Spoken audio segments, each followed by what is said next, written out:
da reunião do Ceará, foi aprovado o orçamento para 2026. Foi uma reunião tranquila, aconteceu ontem à noite lá na sede do clube, né, no ginásio da sede do clube. Até curioso, porque até pouco tempo o Ceará também viveu esse momento turbulento e que essas reuniões, inclusive, de conselho, houve muita briga, né? Da só oposição. Lembrando, na gestão do João Paulo. Já na gestão, na transição ali, né?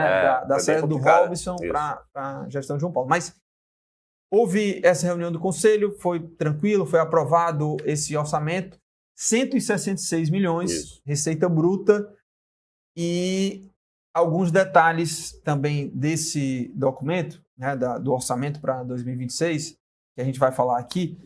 Um deles é relacionado à venda de atletas. O Ceará está projetando aí quase 30 milhões de vendas de venda de atletas para 2026. Me chama a atenção que, e isso era algo, obviamente, que a gente já falava aqui, mas a gente vê o número ali, o direito de transmissão, 28 milhões, cara. É uma queda gritante, 28 milhões. Só de venda de atletas o Ceará vai ter mais do que o que direitos de transmissão vai gerar para os cofres do clube. A maior parte desse orçamento é de patrocínio e marketing, né? Eu acho que gira aí em torno de 42 milhões. Mas quero ouvir vocês aí em relação a esse orçamento para 2026. Será que entra para a Série B dentre os clubes ali mais ricos, né, da competição, né? O Ceará ele não teve tantos danos como se a gente olha de 2022 para 2023, quando a equipe foi rebaixada, ali o Ceará vivia muitos problemas financeiros que foram acarretar até mesmo no ano de 2024, o ano que o João Paulo, né, já estava à frente, ele assumiu em 2023, mas 2024 os problemas que vieram à tona, principalmente ali dívidas, que o Ceará ainda está tentando honrar com aqueles compromissos, problemas que o Ceará atravessou naquele período, e agora fazendo esse orçamento, né, sendo mais estável. Eu acho que não vai ter, Lucas, tanta dificuldade. Vai ter dificuldade? Claro que vai ter. Você jogar na Série B é bem diferente do que você jogar uma Série A. Mas o Ceará não fez, por exemplo, contratos longos, como a gente tem o caso do Fortaleza. O Ceará ainda tem algumas margens de conseguir bons valores, né? Não à toa. A gente vai debater daqui a pouco, né? Tem jogadores aí, possivelmente à venda, o caso do William Machado, o Guilherme, jogador da base. Jogadores que o Ceará tem uma fatia no mercado, como é o caso do David Ricardo, do Jonathan Jesus, que ainda podem ser um dinheiro que o Ceará pode ganhar para essa temporada.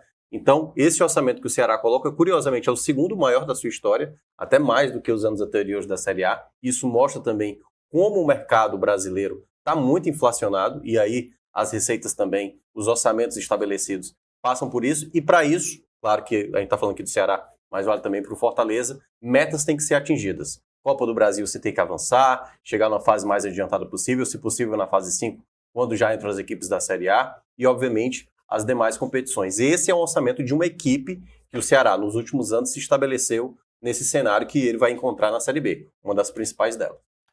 E só para trazer os números exatos, né? Eu falei de patrocínio e marketing, é isso mesmo, né? Um pouco mais de 42 milhões representa a maior parte das receitas previstas para 2026, 26%. Sócio-torcedor, programa de sócio, a estimativa é de 30 milhões, né, para 2026. A venda de atletas, quase 30 milhões. E direitos de transmissão, um pouco mais de 28 milhões de reais. Tem outras fontes de receitas, né, aqui também, receita de jogos, premiações e participações, mas no geral é isso. E o montante total aí é de 166 milhões. Né? Exatamente, em receita bruta, vale lembrar, porque ainda tem os descontos, enfim. É até a gente vinha apurando no começo, e até o João Paulo Silva falou que o orçamento total iria cair 100 milhões, né?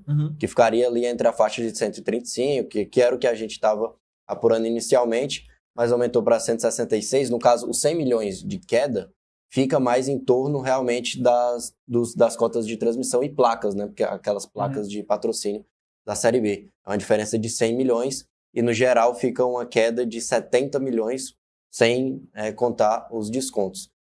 Chama atenção também o Ceará planejando lucrar pelo menos 30 milhões em vendas de atletas, né?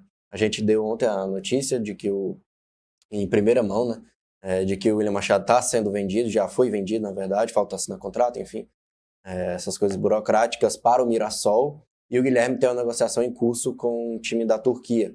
Então já são 2 jogadores, 2 ativos do Ceará que serão negociados. Fora isso, tem jogadores que o Ceará ainda tem percentual, como David Ricardo, Jonathan Jesus, são jogadores que foram criados na categoria de base do Ceará, feitos pela captação de mercado nessa categoria de base, e podem render um lucro bom para o clube, para o caixa do clube, nesta Série B de 2026, que vai ser muito difícil. Lógico que não é um cenário desesperador como 2023, 2024, como o Minhoca bem falou. Mas, obviamente, uma disputa de Série B, obviamente, o time tem que manejar melhor o planejamento financeiro.